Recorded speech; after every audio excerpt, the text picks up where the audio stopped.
Declassified. I'm Nathaniel Shepard, your host on behalf of author Daniel P. Douglas.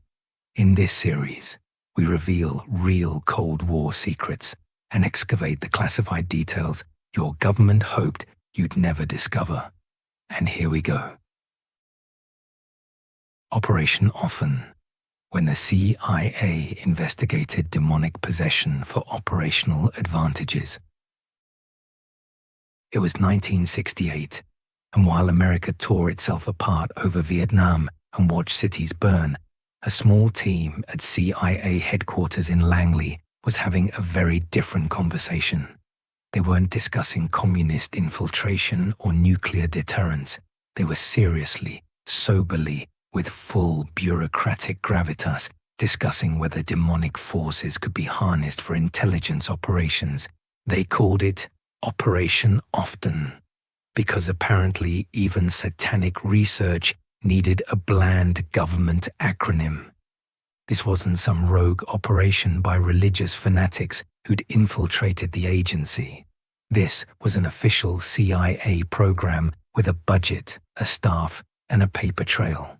Your tax dollars funded seances, exorcism research, and investigations into whether the forces of darkness could be turned against the Soviet Union. Welcome to the moment American intelligence went full medieval, the unholy Genesis. To understand how the Central Intelligence Agency ended up investigating demon possession, you need to understand the institutional panic of 1968.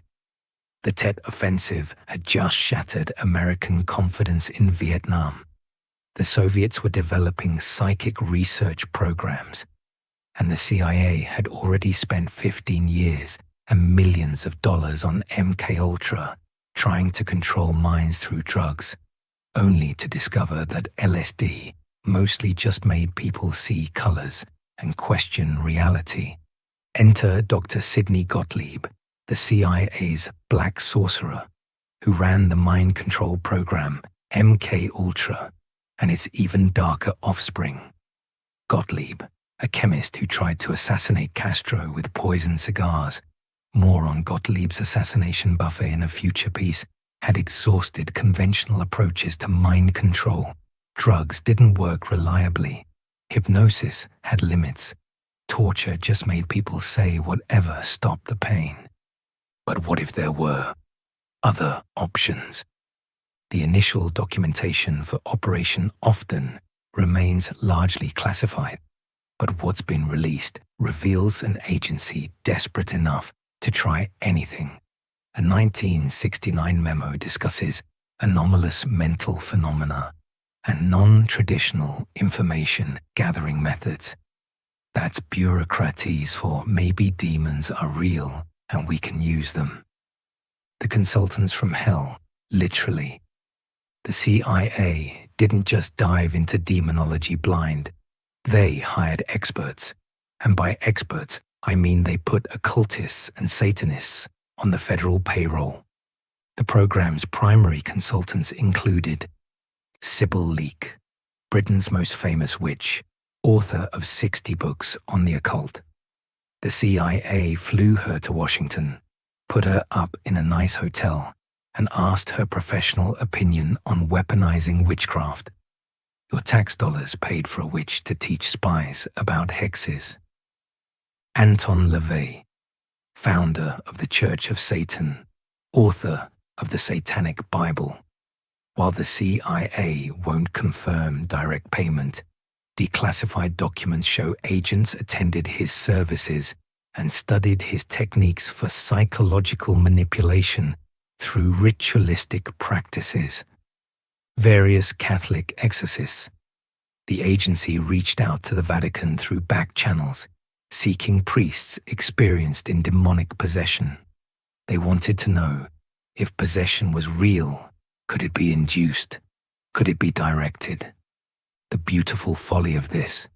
Somewhere in Langley, analysts with top-secret clearances were writing reports about optimal pentagram construction and the tactical applications of blood sacrifice. The Houston experiments. The operational heart of Often was a series of experiments conducted in Houston, Texas, through a CIA cutout organization. Dr. Robert Monroe's research facility became an unofficial testing ground for consciousness projection and non-physical intelligence contact. What they were actually doing, according to partially declassified reports, was trying to summon and control non-corporeal entities. That's intelligence lingo for demons. The experiments followed a darkly hilarious pattern. Baseline testing. Subjects underwent psychological evaluation to confirm they weren't already crazy. Ritual exposure. Participants engaged in various occult practices under controlled conditions. Entity contact. Attempts to communicate with non-physical intelligences. And operational assessment.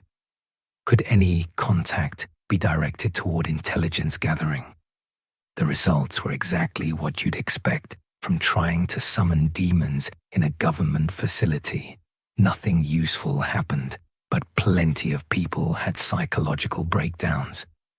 One partially redacted report from 1971 describes a subject who became convinced he was possessed after ritual exposure. The possession's primary manifestation? He could supposedly speak Russian despite never studying it. When native Russian speakers were brought in, they confirmed he was speaking Russian, specifically random phrases that amounted to grocery lists and nursery rhymes. The CIA spent 6 months investigating whether a demon was possessing people to recite "Mary had a little lamb" in Russian. The voodoo subdivision often didn't limit itself to Western occultism. A whole subdivision investigated Haitian voodoo, particularly the creation of zombies through chemical means. This wasn't the supernatural aspect that interested them. It was the possibility of creating perfectly obedient operatives through a combination of drugs and religious conditioning.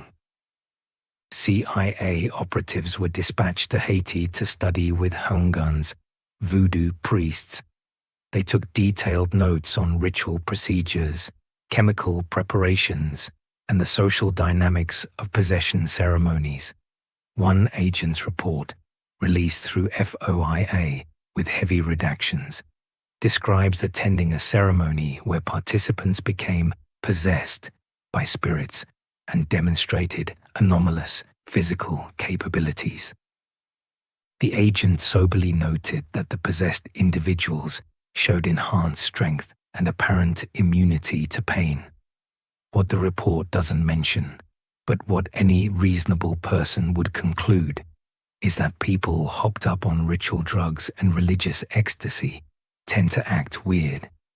The CIA spent taxpayer money to discover that folks on drugs at religious ceremonies do unusual things. The academic approach to evil. What makes Operation Often particularly strange is how it tried to apply scientific methodology to medieval superstition. They created metrics for possession intensity. They developed standardized forms for entity contact reports. They tried to establish reproducible protocols for summoning demons. Imagine the meetings. Johnson, what's the status on the demon project? Well, sir, we've achieved 15% possession rate, but the entities remain non-compliant with intelligence directives. Have we tried enhanced interrogation on the demons? Sir, they're non-corporeal. Well, think outside the box, Johnson. The documentation that survives shows an agency struggling to bureaucratize the unbureaucratizable. There are requisition forms for black candles, expense reports for goat purchases, listed as ritual supplies, and performance evaluations for psychics. The competition factor. Part of what drove Often was intelligence suggesting the Soviets were conducting similar research. The KGB had their own psychic programs, and reports suggested they were also investigating non-traditional spiritual intelligence assets. This created a sort of occult arms race. If the Soviets were trying to weaponize demons, America couldn't afford a demonic gap. The Cold War logic that gave us the nuclear arms race now applied to supernatural forces. Declassified Soviet documents from the 1990s revealed that yes, the KGB was investigating similar phenomena. They were equally unsuccessful. Both superpowers spent millions of dollars to discover what any reasonable person could have told them for free. Demons don't take orders from intelligence agencies. The Manson connection. Here's where often gets genuinely dark. In 1969, just as the program was hitting full stride, Charles Manson's followers committed the Tate LaBianca murders. Manson's apocalyptic race war ideology mixed drugs, mind control, and occult practices in what was essentially a funhouse mirror version of what the CIA was researching. The agency immediately and quietly investigated whether Manson had any connection to their programs. He didn't, but the parallels were uncomfortable. Both were trying to use altered consciousness and occult practices for control. Both believed in breaking down psychological barriers through drugs and ritual. The Manson murders didn't end often, but they changed it. Suddenly, the potential public relations disaster became clear. If taxpayers learned the CIA was conducting experiments that resembled the preparations of murderers, the backlash would be catastrophic. The body count, sort of. Unlike MKUltra, Operation often didn't leave a trail of bodies, but it did leave psychological casualties. Subjects who participated in possession experiments reported long-term effects with persistent paranoid delusions, religious mania, and dissociative episodes. One man spent 3 years convinced the CIA had sold his soul to Satan for intelligence on Soviet missile sites. The agency's response to damaged subjects followed the MKUltra playbook: deny, deflect, and if necessary, discredit. When one former subject tried to sue, claiming the CIA had opened doorways that couldn't be closed, the agency responded that no such program existed. When he produced documents, they claimed he'd misunderstood metaphorical language in theoretical research papers. The corporate crossover. By 1971, often had attracted private sector interest. Defense contractors saw potential applications for enhanced interrogation through spiritual means. Lockheed Martin allegedly had a small team investigating whether remote viewing could be enhanced through ritual practices. This created the surreal situation of major corporations having budget lines for occult research. Boeing engineers attended seminars on consciousness projection. Raytheon investigated whether electromagnetic fields could induce possession-like states. The military-industrial complex had gone full Dungeons and Dragons, the end times for often. Operation Often officially ended in 1973, though some researchers claim it continued under different names into the 1980s. The official reason for termination was failure to produce actionable intelligence. The real reason was probably that even the CIA has limits to its institutional foolishness. The program's end coincided with the Church Committee investigations into CIA abuses. As Congress started asking hard questions about MKUltra and other programs, the agency quietly shelved its more exotic research. Summoning demons was hard to justify in congressional hearings. Most often documents were destroyed in the same 1973 purge that eliminated MK Ultra records. What survives is fragmentary, released through FOIA requests with heavy redactions. The full scope of the program remains classified, hidden in some vault where America keeps its most embarrassing secrets. The verdict. Operation often represents the logical endpoint of Cold War thinking, the willingness to try absolutely anything, no matter how insane, if it might provide an edge over the enemy. It's what happens when unlimited budgets meet unlimited paranoia in an environment with zero oversight. The program proved several things definitively. The CIA will literally try anything once. You can't bureaucratize supernatural forces. Demons, if they exist, don't respect security clearances, and there's no idea too ill-advised for a government agency to fund. But perhaps the most important lesson is this.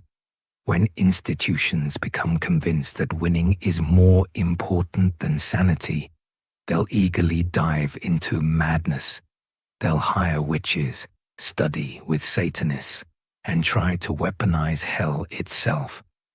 And they'll document everything in triplicate, creating a paper trail of official insanity that future generations will discover and think, what the hell were these people thinking? The answer is, they weren't. They were following institutional logic to its illogical conclusion. When your job is to explore every possible advantage, eventually you explore the impossible. Somewhere in a classified vault, there's probably a CIA manual on demon summoning. It's properly formatted, professionally edited, and completely useless. Your tax dollars paid for it. That's the beautiful absurdity of Operation Often. The United States government spent millions of dollars to discover that Satan doesn't take requests from intelligence agencies. Even the Prince of Darkness has standards.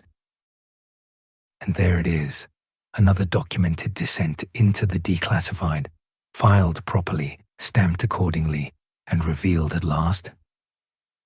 I'm Nathaniel Shepard, your host on behalf of author Daniel P. Douglas. Be sure to check out Daniel's Substack, The Intelligence Bulletin from author Daniel P. Douglas, for other podcast series, written articles, and links to all of his books. Thank you for listening.